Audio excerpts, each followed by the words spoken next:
Painting करने वाली बहू। शीतल दिल्ली यूनिवर्सिटी में अपना दाखिला करवाती है और साथ साथ पेंटिंग की क्लासेस भी ज्वाइन कर लेती है। मोहित भी उसी यूनिवर्सिटी में पढ़ता है। शीतल का मन पढ़ाई से ज्यादा पेंटिंग में लगता है, इसीलिए वो दिन भर पेंटिंग ही करती रहती है और अपनी बनाई हुई पेंटिंग अपने दोस्तों को गिफ्ट किया करती है। एक रोज मोहित के पास अपने बेस्ट फ्रेंड को उसके बर्थडे पर देने के लिए गिफ्ट के पैसे नहीं थे।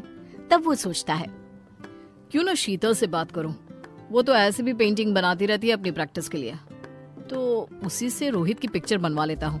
बिना पैसे के काम भी हो जाएगा और रोहित को अच्छा भी लगेगा। मोहित शीतल के पास जाता है और उससे पेंटिंग बनाने को कहता है। क्यों नहीं, पेंटिंग्स बनाना तो मुझे बहुत पसंद है, मैं तुम्हारे दोस्त की पेंटिंग जरूर बनाऊंगी। शीतल रोहित की पेंटिंग बहुत मेहनत से बनाती है और मोहित को दे देती है। थैंक यू शीतल, तुमने मेरी बहुत बड़ी प्रॉब्लम सॉल्व कर दी। एक अनजाने लड़के की तुमने मदद की। Can we be friends now? Why not? Sheetal और मोहित में दोस्ती हो जाती है। मोहित रोहित के बर्थडे पर उसे पेंटिंग गिफ्ट करता है और रोहित को वो पेंटिंग बहुत पसंद आती है। दोस्त, ये मेरे बर्थडे का आज तक का सबसे लजीज तोहफा है। I like it most. Thank you यार। इधर शीतल और मोहित की दोस्ती गहरी होती जाती है। दोनों रोज मिलने लगते हैं और ज्यादा से ज्यादा वक्त एक दूसरे के साथ बिताने लगते हैं। एक दिन शीतल का मुंह लटका हुआ रहता है तो मोहित पूछता है, क्या हुआ शीतल, आज इतनी उदास क्यों हो? मुझे नहीं बताओगी? क्या बताऊं यार, वो मुझे ना नोएडा जाना है।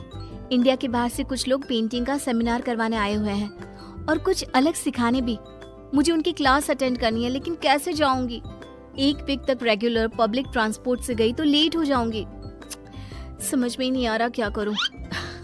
बस इतनी सी बात है, मैं किस लिए हूँ? मैं तुम्हें रोज अपनी बाइक से छोड़ आऊंगा। अब तो हंस दो। Thank you. मोहित रोज शीतल को नोएडा क्लास अटेंड करने के लिए लेकर जाता है और जब तक उसकी क्लास चलती है वो बाहर ही वेट करता रहता है। क्लास ओवर होने के बाद वो उसे उसके घर छोड़ाता है। इसी तरह दोनों फाइनल ईयर में आ जाते हैं। धीरे धीरे दोनों को ये एहसास होने लगता है कि दोनों एक दूसरे के बिना नहीं रह सकते। शीतल, आई लव यू। तुम मुझे बहुत पसंद हो। आई लव यू टू मोहित। दोनों रिलेशनशिप में आ जाते हैं और देखते देखते उनकी पढ़ाई भी पूरी हो जाती है। मोहित को एक अच्छी जॉब मिल जाती है और वो शीतल को शादी के लिए प्रपोज करता है। शीतल, अब हमें शादी कर लेनी चाहिए। लेकिन मैं पेंटिंग नहीं छोड़ सकती मोहित, मैं अपना काम चालू रखूंगी और पेंटिंग बनाकर सेल भी करती रहूंगी। अगर तुम पेंटिंग करती रहोगी तो घर का काम कौन करेगा? घर कौन संभालेगा? देखो, घर के काम तो मुझे ज्यादा आते नहीं, लेकिन जितना आता है मैं कर लूंगी। कॉलेज के साथ भी तो पेंटिंग किया करती थी, लेकिन मैं अपना पैशन नहीं छोड़ूंगी। हम मेड भी तो रख सकते हैं ना? अच्छा, मेड, तो वो घर के काम करेगी और मेरा ख्याल कौन रखेगा? अच्छा जी, अब तक कौन रख रहा था तुम्हारा ख्याल? तुम ही तो। दोनों की शादी हो जाती है और शीतल मोहित से शादी कर धनबाद आ जाती है। कमला शीतल से कहती है, बहू, थोड़ा घर पर भी ध्यान रखा करो। पूरे घर पर कार्डबोर्ड पड़े रहते हैं, कोई घर पर आ जाए तो कितना खराब लगता है। हर जगह कार्डबोर्ड कार्डबोर्ड, और तेरे हाथों में तो जब देखो तब रंग लगा होता है और इसी हाथ से तुम खाना भी बना देती हो। अरे कम से कम हमारी सेहत का तो सोचा होता। जब तुम इस तरह करोगी तो आगे क्या होगा? कल को तुम्हारे बच्चे होंगे। मम्मी जी, अब से मैं ध्यान रखूंगी। बेटा, मैं तेरे भले के लिए ही कहती हूँ। शीतल जब देखो पेंटिंग बनाती रहती है। घर पर ही छोटा सा दुकान खोल लेती है और ऑर्डर्स लेना चालू कर देती है।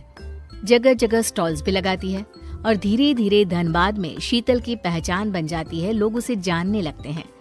शीतल अब मोहित को भी ज्यादा वक्त नहीं दे पाती है। एक रोज मोहित शीतल से कहता है, शीतल चलो ना, आज मूवी चलते हैं। बहुत दिन हो गए हम दोनों साथ कहीं नहीं गए। नहीं यार, अभी मुझे एक ऑर्डर कंप्लीट करना है रात तक।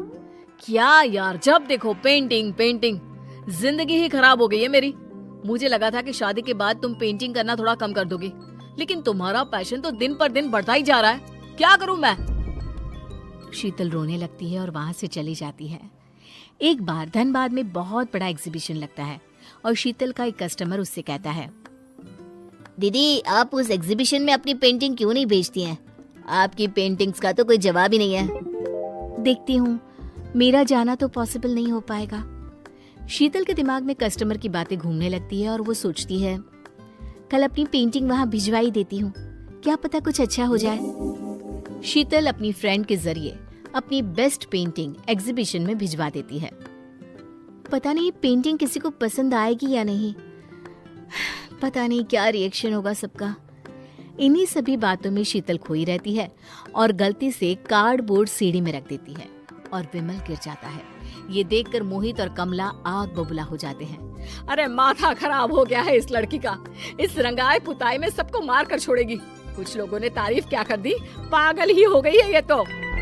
आज से तुम्हारे सब काम बंद, ये पेंटिंग वेंटिंग नहीं करोगे तुम अब से। मोहित विमल यानी कि अपने पापा को डॉक्टर के पास ले जाता है। तब डॉक्टर कहते हैं, इन्हें कुछ नहीं हुआ है, उम्र होने के कारण इन्हें पैर में दर्द हो रहा है, टेंशन की कोई बात नहीं है। पर अब से शीतल गुमसुम सी रहने लगती है। महीने बीत जाते हैं। फिर एक दिन शीतल को एक कॉल आता है। क्या आप शीतल अग्रवाल बात कर रही हैं? जी हाँ। आपकी पेंटिंग को नेशनल लेवल पर पसंद किया गया है, इसीलिए अगले हफ्ते आपको अवार्ड दिया जाएगा और इनाम के 50 लाख भी। क्या आप सच कह रहे हैं? हाँ बिल्कुल। ये खबर सुनकर शीतल को अपने कानों पर यकीन नहीं होता। अगली सुबह ये खबर अखबारों में आ जाती है। न्यूज़ देखकर मोहित शर्मिंदा महसूस करता है और शीतल से कहता है, शीतल मुझे माफ कर दो, मैं तुम्हारी कला को पहचान नहीं पाया, लेकिन अब मैं तुम्हें हर वक्त सपोर्ट करूंगा और अगले हफ्ते अवार्ड लेने तुम जरूर जाओगी।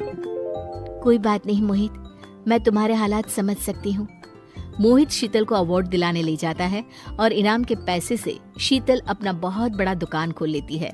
अब मोहित भी शीतल के साथ उसकी दुकान पर बैठा करता है।